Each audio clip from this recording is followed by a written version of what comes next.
Elizabeth Renzetti of globeandmail.com wrote an article recently about Iggy Pop. I don't know if the two of you happen to read it. But she basically said, if Iggy Pop can't live off of his art, then what chance do we all have? And I'm just going to play the part of Elizabeth for a second. So she writes, a new reality has tripped him up, and it's the same one shafting artists all over the world, namely that everyone wants to listen and no one wants to pay. So in short, the cat is out of the bag, and the new electronic devices, which estrange people from their morals, also make it easier to steal music, i.e. content, than pay for it. We know this is something that the two of you have had to deal with. We wanted to get your thoughts on it. Do you want me to start? You did start with a hard question. Yeah. Okay. No pressure. Yeah, you go ahead and start. So yeah, my feeling is that we're in a period of transition more than anything. I don't necessarily think that what is going on right now is the future. I think things are always changing. And yeah, I agree that right now it's particularly difficult to monetize your art, especially if you're doing something, if you're trying to do something very independent and very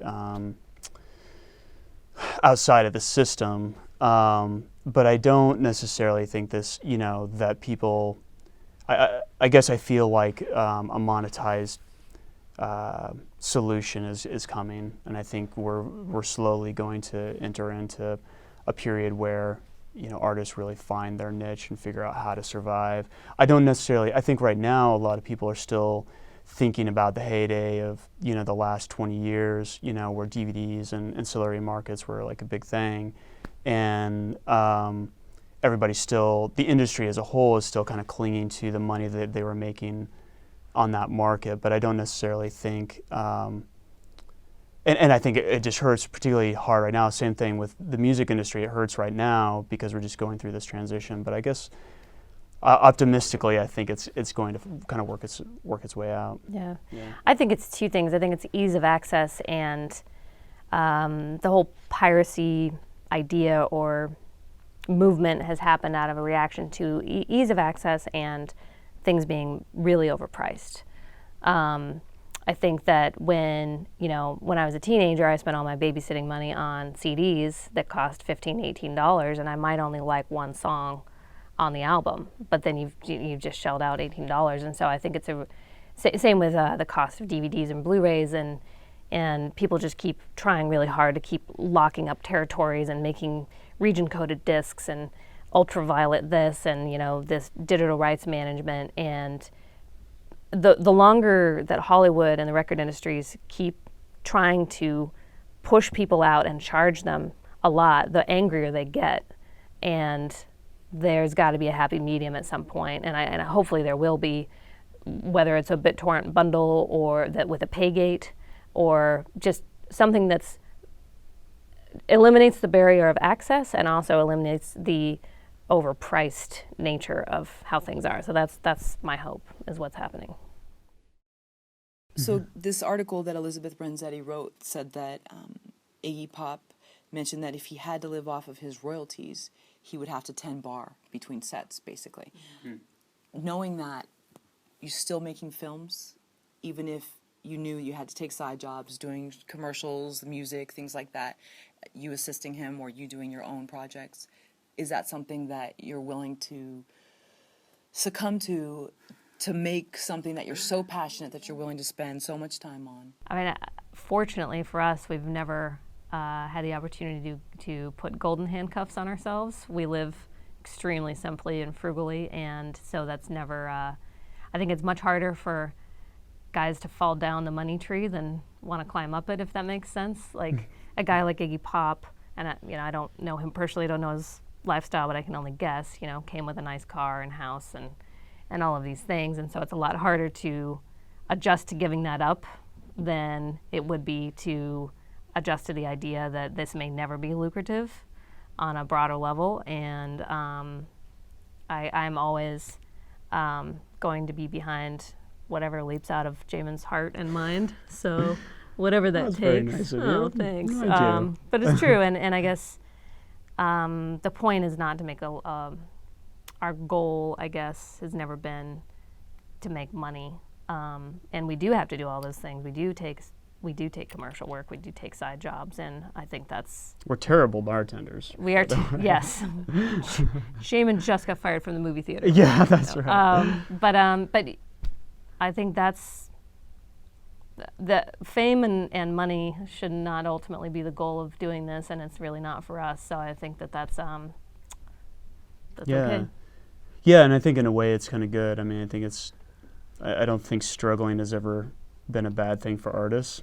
I say that at this moment. I will not be saying that in another moment. But I do think that that's not necessarily a bad thing. I mean, I think that there's always struggle in this business, but I do think that it does help weed out people who really their hearts are not in it, and I think it's just you really shouldn't be doing this unless you really are passionate about it, and at that point it isn't about the money, and and don't get me wrong, it's really, really hard to survive, and that's a really critical thing, and trying to figure out that balance, as we all know, but yeah, that's all I got. Every movie is going to test someone once, twice, after it's made. Mm-hmm. So on The Frame, what were one or two of those moments where your backs were against the wall, and then you were definitely going through with it, but it was at a moment where things didn't look good? Most moments during The Frame, I think, were like that. I think it's funny because every time you get into the shooting, you prepare and you prepare and you prepare, and then once you're actually in the shooting process, you just, once that starts, you can't, you're at a point where you can't go back, and I remember there was about maybe a third to halfway through the film, I just remember saying that. I remember thinking, oh, we're already in this, we can't turn around. Yeah. And we were so exhausted, and I think just getting through it as a whole, it's such a monumental task, and you always hear filmmakers say that making a movie is like war, and it really is. We always say that if you're having a really good time making a movie, you're probably not making a very good movie because it's just too easy. But that's part of it. So I think just staying on your feet the whole time through and just getting it done. If you can just do that, then that's an amazing accomplishment in and of itself.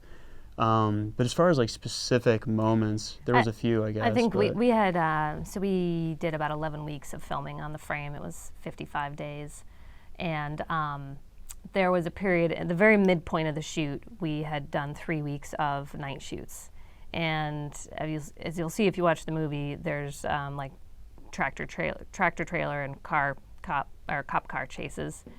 Not in the budget, but we pulled it off anyway. And staying up those 3 weeks and then having just the stress of having those trucks rented, and it really was this, you look down both sides of the tunnel and you're right in the middle, and you have to make a decision. Do we stop here and start walking backwards, or do we just keep going? And the choice was obviously, like, we have all these people and resources and people around us, and you just keep moving. And so it's just a stand up and put one foot in front of the other every day type of situation.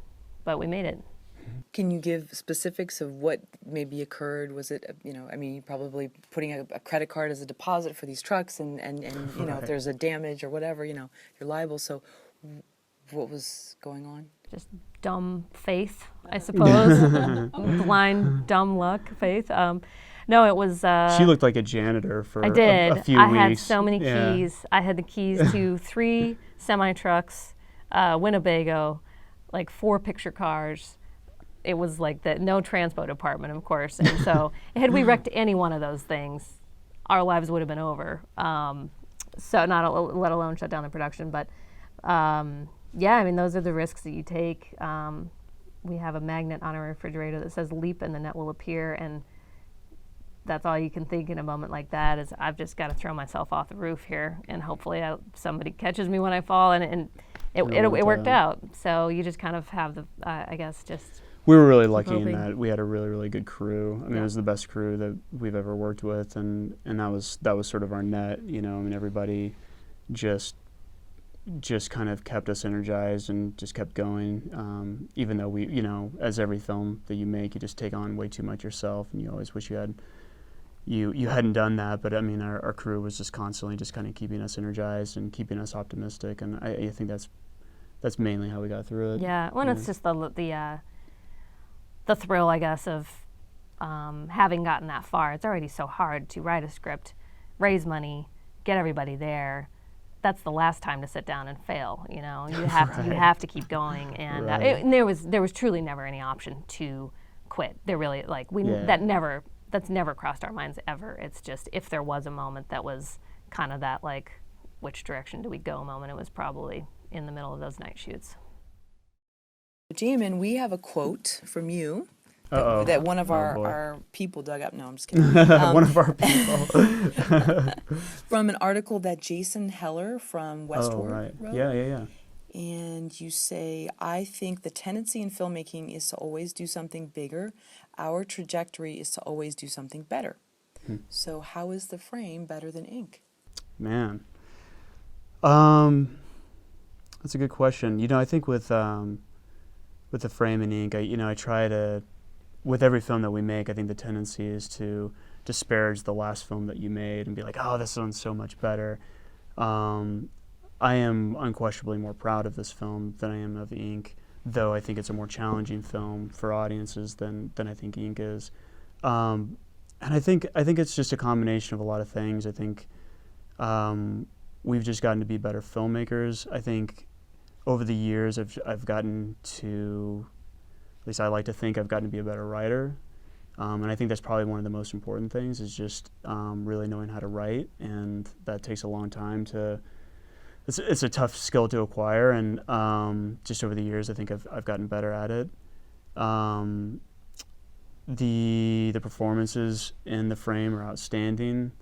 And I think it's just, for me personally, it's hitting on a deeper level than even ink was. And I think ink it strikes a really personal chord as well. But for me, the frame, I guess, how do I put it?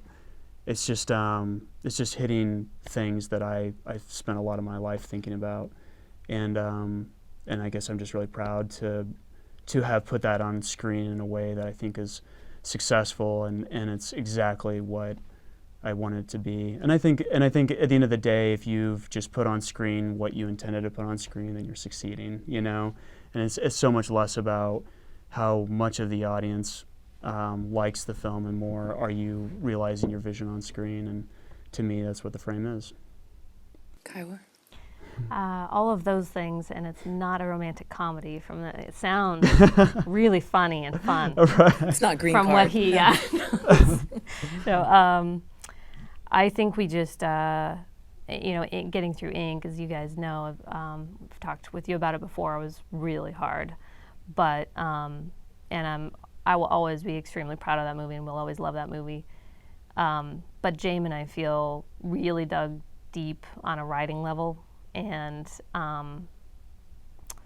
we just took no prisoners. I feel like we just dug deeper on every level that we could: production value, ambition, and scope of the artistic scope of the movie. I really love it. I love both, but I'm with Jamin. I really think we're both just really proud of the film. Either of you perfectionists? Okay. How does that I'm play more out? pragmatic. He's more of a perfectionist, I would Yeah, say. it's funny. My mom, who's here somewhere, she likes to tell stories of when I was a kid. And I was coloring in coloring books. I would just go crazy not making things perfect in a coloring book, and I would just get really upset. And that's pretty much what my life is now with filmmaking. I tend to just really obsess, and I think there's I think with indie filmmaking you have to be willing to just kind of go with the flow, because you just don't have the ability to make everything perfect. But I think as much as we can, we try to make everything as close to our vision as possible. And so I guess that means I get obsessive compulsive sometimes, but that's not entirely a bad thing, though sometimes it is. He kind of has to, though, because if the person in charge is not that way, everybody else's work is not as good, if that makes sense. Like that everybody's following that lead and everybody wants to achieve what's in Jamin's mind, and if he's not really passionate and certain about his vision, then everything else suffers. So it gets a little bit tough from time to time when you get really hung up on something that maybe is not that important, but I can understand why he does, and that's also, I understand that's exactly why he does take things so seriously, and they do turn out well, in my opinion. And it's a ton of love and care and passion that gets poured into that. It's not just happenstance. And how does your being pragmatic balance it out? Because that sounds like a great team in one sense. Because if it was two perfectionists, I think that would be people fighting over their idea versus another. Yeah. Maybe. Yeah, I mean, I think there's such a huge part of this that's just getting the job done, you know, and I think that's really where Kiowa shines, is just as a producer. She's just very good about just, I always say this about Kiowa, that which sounds not that glamorous, but I think it's a really, really big credit to her, is that she is the most competent person that I know. And that's a really big thing, just to be competent at everything, and especially as a producer, and she just can get anything done and get it done efficiently. And which for me is extremely valuable, because it allows me to just focus on the things that I know are really, really important. And then, you know, if I know something requires specific attention, then, you know, I'll let her know. And she knows what those things are. It's not like I have to tell you. But so for me, I guess it's hugely liberating, because it allows us, we're not spending a lot of time meticulously going through things that don't matter, for the most part. Every now and then I get hung up on something, but it's just that the work, you know, generally gets done, and then when we really need to focus on something, we do. Would you say that's? Yeah, I think that's kind of the accurate, dynamic, yeah. and it works because I have no idea what goes on inside of his head on a directing and story and vision level, and I would never attempt to do that job. I never would insert myself into his shoes or want to do that or try to do that, and similarly, he doesn't step on my toes, so it's not like we're converging at this one point where we're both trying to do each other's jobs, so it just works out. So writing a screenplay, how much of it do you think comes from you, and how much of it do you think comes from some other source? Muse up in the sky somewhere? Right. You know, this is an interesting film, because I think it's the first time I've ever experienced this, in that, you know, I wrote the script and I worked on it for a long time, and then we made the movie, and I just felt, and I think it's maybe why I love it so much, is because it just feels like when the film came together, it just feels like it's something more than what I wrote, you know? To me, you know, I guess when I look at it, I see something else going on in the film than I put there. And so that there is this other part of, when you juxtapose ideas and images in a film, magical things can kind of come out of that, you know, in people's minds, you know. So when you're combining this moment with this moment, then it creates this other kind of unexpected moment in people's minds. And I think that that's something that's really awesome about filmmaking, is that there is always that possibility. But as far as the actual writing process, yeah, I would say that, I mean, it's impossible to say how much other stuff is influencing you. There's no question. Often, you know, when I look at the stuff that we do, I can see the influences after the fact. You know, it's not while we're doing it that I know the influences, but, you know, now I can look back at the frame and say, like, oh yeah, that's kind of a little bit out of this movie, and it's a little bit out of this story, or it's a little bit out of this experience that I either read about or had. So it is, I mean, I think it all comes from other places in some way. It's just how it comes together that makes your vision unique, I guess. What do you observe from him, and even from your own process, like where some of these ideas come from? He always, I know that there's always 1 to 3 movies rattling around in there at any given time. 3 marbles just going. He is literally just 3 marbles. three ideas. That's it. Breakfast, lunch, and dinner. No, he'll kind of tell me in the early stages that he has an idea, but I know that he's not going to tell me until it's pretty well formed. And once it's well formed enough, then we'll kind of start talking about it. And I can't say I don't think I ever necessarily influence the ideas, but like on the frame, for instance, I think I was just a lot more aware of providing feedback at critical times, like at the script level before you have a lot of resources and people involved, or which really, I mean, I think we changed probably very little after the original script, almost nothing really. Or during the edit, just being more critical at points during that of just if there's just a certain moment that I think could be better or needs to be changed a little bit or something. But it's all him. It's all between here and here, and.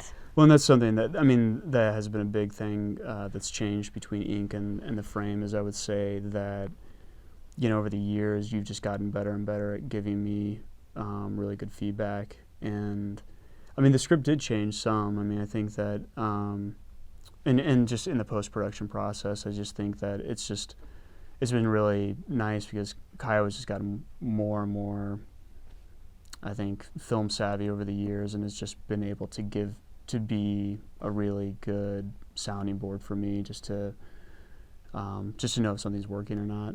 So. Well, I hope so. Yeah. Yeah. What's the future of filmmaking and film distribution 5, 10, 15 years from now? Oh, I don't know, about 5 minutes from now. I really don't know. I feel like it's two separate paths right now. The $1 million to $30 million movie is gone. Auteurs who are maybe getting Final Cut in that price range no longer are getting any Final Cut or anything like that. So it's either turned into the $200 million tentpole blockbuster, of which, you know, that's just going to keep going. They're just going to keep rebooting the same stories and keep putting those out every summer, or doing what we do, which is very low budget, you know, under $500,000 movies, even down to the micro budget world. And I think it's just going to be a matter of people kind of operating in that range. Can you start to actually build your own audience that follows your own career and your own work? There is no, I think film festivals are dead in a sense of there is no premiering your movie at Sundance and becoming Robert Rodriguez or Tarantino anymore. I think that ship sailed long ago. Film festivals are not about discovery anymore. They're about getting stars and people and out to their festivals. And so our path is just, we're just carving out our own thing, and we hope that between Ink and now this and our short films and Jamin's first feature, 1159, that now kind of shows a body of work, and we're not stopping. And if the snowball keeps rolling down the hill, that will accumulate enough stuff with us. And we talk a lot about authenticity, and I think that's really the future. I mean, I think to your point, I mean, I think that, yeah, the tentpole films are going to continue, and there's going to be bigger and bigger films and fewer of them. But I think what is happening and what will continue to happen over the next 5 years is that there's going to be more niche audiences, so that if, you know, there's going to be filmmakers making smaller films like what we're doing, and even smaller. There's some great films that are being made for $5,000, $10,000, but they're much more niche oriented, and they're finding their audiences because they are so niche. And I guess I feel like that's the future, is that there's going to be more voices, which I do think is a good thing, and there's going to be a lot more freedom because there's not so much money going into them. But then, to the point of your first question, the way in which to survive and how to support yourself while doing that. That's the tricky thing. But I think there's definitely going to be an audience for all kinds of indie films. Just how to monetize that in a way that that people can survive is the really tricky part. And but I think I think what we know is that we don't know. I mean, I think what we know is that the industry is changing rapidly, and that the future is still being defined every day. And just because it seems like, it doesn't feel like there's a really good way to monetize it now, doesn't necessarily mean there's not going to be. And I think that could change overnight. And I guess I feel like it will, but we'll see. We'll see if I'm right. It's on tape now, so. Yeah. Well, and then the goal from there is I do think that something will happen. Everybody gets so doomsday, the sky is falling, everything is burning to the ground. And I think it's been a rough couple of years. There's no question that we're getting off of the old system. Nobody's quite figured out the new system yet, and nobody knows what that is. It'll happen. I guess in that trough period, I hope that we're doing a smart thing by just continuing to keep full integrity of what we're doing and making exactly the movies we want to make, and hoping that people find the authenticity in that, and then they find that Jamin's a director that they want to follow, and that we are the snowball rolling down the hill, so that when that thing gets figured out, we're gonna be okay. How soon in the filmmaking process do you start selling the idea to your fan base? And you have a very enthused fan base. Some are local, some are not. And how soon did you start leaking news about the frame? Basically the casting process. I guess with this, we spent a long time trying to decide what we were going to make next. And I was going between two different scripts, and the frame was one of them. And we ultimately decided to go with the frame. So once the script was done with the frame and we knew we were going to move forward on production, then we, I guess, started a frame Facebook page. And the very first thing we put out was just a picture of the front of the script. And that was what, 6 months before we started shooting? That was almost exactly 2 years ago.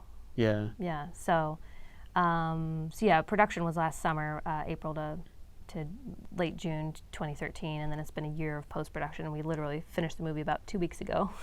Yeah. And we just waste no time. We get right on to the next thing. But yeah, we put news out, I guess, in November of 2012. We just took started a Frame Facebook page, posted that picture on our Ink Facebook page, The Frame by Jamin Winans, just a picture of the script, and started to, convert people from our Ink Facebook page, which, at least we have that as a starting point, to start getting people interested in this movie, and then have continued to kind of post stuff there and post stuff on the Frame page. And I think that was, and it's a little bit tricky because I think with the way that we have put out, you don't want to wear people out, and it's such a long journey from the script all the way through post-production to premiering it. You have to be careful you don't completely exhaust your fan base, with too much news. And so I guess we were fairly sparse with the stuff that we're putting out initially, and then during the shoot, when we had a lot of interesting pictures to put up, we shared those with the fans. And but it's been very much, I think it's been a good process, and that it's just kind of kept people on board with the journey the whole way through. And so those fans that we have now feel a little bit more part of the experience, and they kind of are more part of the experience. I mean, it's kind of the it really does make a difference for us when we're getting fans just constantly giving us just positive support all the time, and it really does make a difference. I mean, I think a lot of people look at there are downsides to social networking as well, but I mean, generally it's been a really positive thing because it's really difficult to get through, and it's just nice to be reminded, like, oh wait, no, there are people that like what we're doing, and like they support us, and there is going to be an audience for the film when it comes out, and that's been a huge part of it. So it's just kind of helped us through the whole journey. How was your process when you determined if something was too much information or if it was the right time. I mean, I'll see a lot of filmmakers, they'll put out, oh, exciting news is coming, guys, hang on, and then Right. another, but sometimes I think it's almost better to just wait, hold it, and then bam, here it is, here's the exciting news. What was your process in deciding what you were going to put out? We have a lot of discussions about that because we really only want to post stuff when it's relevant. We kind of went largely off the grid after Ink for a few years, and because we were fairly active on Twitter while we were promoting that, and there is a time where you just have to live as well and literally turn the button off. And so coming back and starting to kind of get the engines rolling for the frame again it was a very conscious decision to only post things when they're relevant. And we've actually gotten, I think you just get better at not letting the cat out of the bag too early, of just like, okay, well, we're going to post our trailer in 2 weeks from now. And so, we'll do like a 3-day lead up to that, but we're not going to start talking about it now. And we're not going to tell people, oh, trailer in, 3 weeks or something. It's just, and also we've gotten, I think, a lot more, it's hard to ride the line of, of course people would love more maybe personal information or something like that, but we're a little more, I don't know, private, I guess. Yeah, we try to make sure that the content is more about the films and less about us, I guess. And I think that's a choice. I mean, some people really put their own personalities out there, and we tend to think that our films are more interesting than we are. So we try to keep it focused on the films, and and just trying to only put out, like you said, kind of stuff that we think people are really going to be interested in and stuff that feels more relevant. But it's a tricky thing because, with this film especially and everything we do, we try to keep things very hush-hush. So kind of giving people something without giving anything away. And so we put out a trailer that says nothing about the movie. Right. But that's exactly the trailer we wanted to make. We're really extreme on one side for sure. Yeah. But I think for the most part, I think it's been fairly successful. And just on a side note, in keeping things secretive, it makes people even more curious. I hope. Right, yeah, you hope so. I mean, we've had discussions about that too, of just there was a reason why Michael Jackson was the king of pop, is he showed up, he danced his ass off, and he was amazing, and then he just disappeared. He disappeared, yeah. And we don't think we're Michael Jackson, but, Jamin. But, truly, I mean, I think that there's because of all the availability of all these social networks, oh my God, we've got to be on Instagram and Twitter and this and Pinterest and all these things. And there's a little bit of mystery lost, that mystique, I think, has gone a little bit from a lot of people's promotional efforts. And I think the movie lends itself well to remaining mysterious. People, after seeing it 4 times, are still mystified. That's right. I mean, they're not, but it thematically works, and it works for us as people. But I think that's something really cool. Like, you love a band or a rock star because they're just there and then they're gone. I hope, anyway. But tonight you're screening in LA. Yep. The Q&A will be here, and will you stick around afterward for just sort of a meet and greet? Yeah. Okay. Yeah, absolutely. Yep. We'll be around. We're also giving out free 11 by 17 posters. So.